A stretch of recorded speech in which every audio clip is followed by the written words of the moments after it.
Hello everyone. Back again with film recaps. In this video, I'm going to recap one of a thriller films from 2015, titled Curve. Before we get to the storyline, I'd like to wish everyone a happy and great day. Without further ado, let's get straight to the storyline. The movie starts in a desert area, where we see a woman named Mallory driving her car. She is soon to be married as we learn that she is getting married after a week, so she is headed out of the city in order to make preparations for the big day in her sister's place. The girl doesn't really seem excited about getting married because she is unable to believe she is going to get married within a week. On her way there, she video chats with her sister, Ella.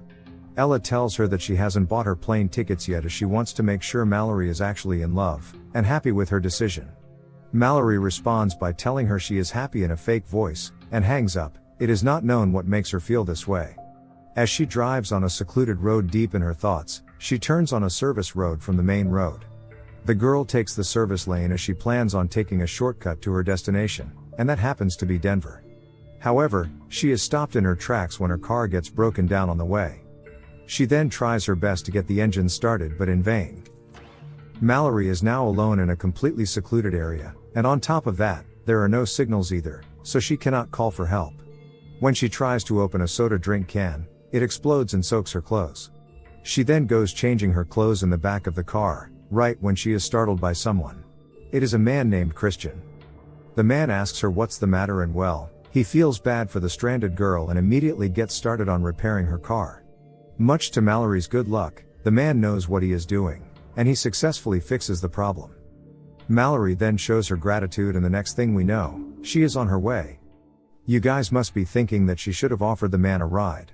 Well, this is exactly what Mallory thinks. As she drives on, she starts to think that the man is on foot and he helped her fix her car, so the least she could do for him is offer him a ride.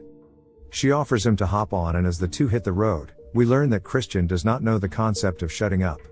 He starts talking and tries his best to impress Mallory as he tries to talk himself up. It's at this point he starts acting odd. He talks about how fate brought them together, and it was meant to happen like this. Not long after, we learn that this guy is an absolute perv as he starts to say really inappropriate things to her. I don't think you can deep throat my huge cock anyway. When Mallory has had enough of his crap, she stops the car and asks the boy to get out.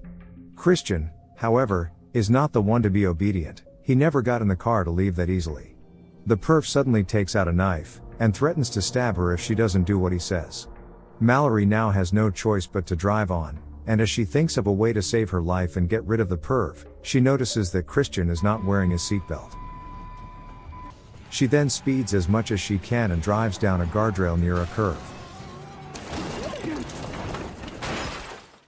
The car crashes, and the next thing we see, Mallory is hanging upside down in her car. When she tries to make her way out of it, it turns out that her foot gets stuck in the seat and she cannot move.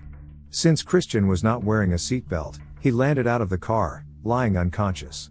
He is injured but not as much as Mallory, and the man is in fact in a way better condition than she is. This is clear when the man wakes up, walks up to Mallory, and notices Mallory has one of her legs stuck. He then tells her to get herself out of there, before he leaves the poor girl hanging upside down in her car to die. Please don't. Mallory has no choice but to scream for help, and we can see that a river is close by. The night falls but no one is there to help her, and she is in the same condition for a long time now. As the night darkens, it gets colder and colder as well. Her condition now starts to get really bad. Mallory looks here and there and finds some of her clothes in her car, and somehow manages to put them on. To her good luck, the car still has some battery left, so she turns on the heater. The bad thing, however, is that coldness is not the only problem out there. She is stuck in the middle of what seems to be an area near a forest, and there are many wild animals out there. She immediately turns on the headlights of her car to scare them off, and it works. Miraculously, she manages to survive the brutal night. As the sun is about to shine, Mallory is still stuck and she is in big trouble because she has very little water left and nothing to eat. The whole day goes by, and no one is there to help the poor girl. She is still stuck in her car and hanging upside down. On the next morning, she is still there, looking around but finds not a single ray of hope. Mallory is in a really bad condition now, and to add insult to injury, Christian appears. He looks really happy and healthy. On top of that, he has that expression of satisfaction on his face, and feels no shame in admitting that he is enjoying every bit of Mallory's agony. He comes back to torture her mental as he eats and drinks in front of her. The perv then tells her again about how fate is a funny thing. As Christian sits there enjoying her pain and agony, he tells her that he has found a cabin. It is empty for now, but he thinks that a family lives there and the family is not home. Christian also sees that Mallory is not going to be around for a long time as she might not survive another night. With that hope, he leaves there as Mallory shouts and begs for help. The third night falls. It is dark out there, and to her good luck, Mallory finds a lighter in her car. She ignites it to have some light, and possibly some heat in the dead of a cold night. Mallory then falls asleep, but not for too long. She is woken up by a family of rats who seem to have fun with her body. Mallory is now sick of everything and she becomes aggressive. This is the need of the hour for her as she goes on to kill a rat. After giving it some thought, the visit by the rats actually does not turn out to be bad for her, as she at least gets something to eat. The next morning, Mallory wakes up when her phone rings. This is the best thing that could have happened to her in the current circumstances, and the only thing that comes to her mind is hope. However, before she can get on with any phone calls, Christian appears again, and as soon as Mallory sees Christian there, she immediately hides her phone. Christian again starts to tell her about that cabin, and the family that lives in the cabin has come back. He then goes on to reveal that he has them locked up in their own cabin, and tells her that she doesn't need to be afraid of him at all, and he is now going to help her get out of there. The first thing Christian does is snatch away her cell phone from her when he notices that she has been hiding it from him. He then goes on to give her a saw. At first, Mallory tells him that she can't use the saw to cut through the door, and Christian says that she is absolutely right, but he doesn't expect it to because he only gave her the saw so that she can cut her foot and free herself. He adds that this right here is her only option, and if she does not get on with it soon enough, she might die here. After that, he leaves her all alone again. Mallory now has that saw in her hands, and she thinks about what Christian told her to do, but ends up screaming in frustration. The night falls. Mallory starts feeling thirsty because it has been quite a while since she has been out of water. God may have listened to her pleas when it starts to rain. The rain is heavy, so she would not die of thirst. When she turns on the radio, she learns that the roads are getting flooded because of the rainstorm, and people are turning to the small roads as the main roads are flooded. Shortly after, a car stops by her. Much to her dismay, it turns out to be her nightmare, Christian. As he pulls over, Mallory comes up with a plan, where she puts the blood of the dead rat on her foot and pretends to be dead. She makes it seems like she dies while she was trying to cut her foot off. Christian comes too close to check in with his flashlight. However, as he gets close enough, Mallory succeeds in stabbing him, steals his car keys, and immediately locks his car. After that, she throws the keys away in the dead of the night when he is not going to be able to find them.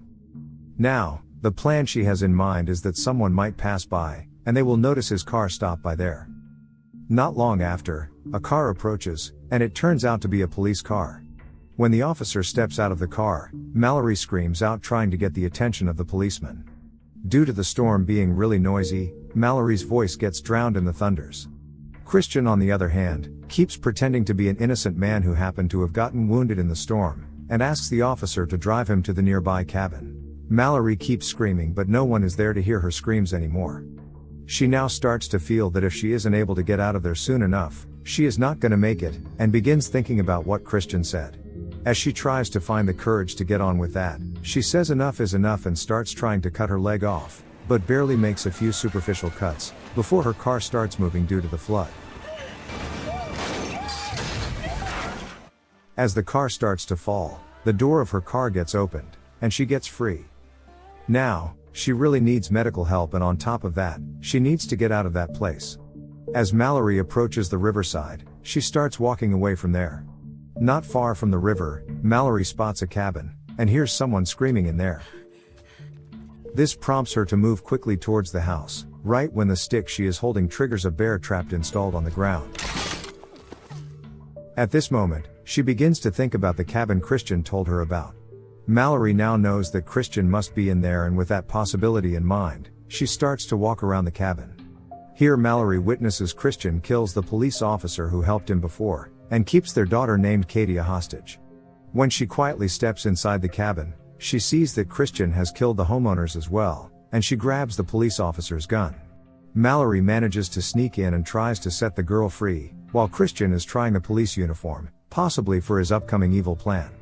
Not long after, Mallory hears Christian's footsteps approaching, and goes hides right before the perv shows up. She then aims the gun at him and tells him that she will shoot him if he moves. Christian proceeds to attack Mallory, and in the meantime, Mallory tells Katie to run away.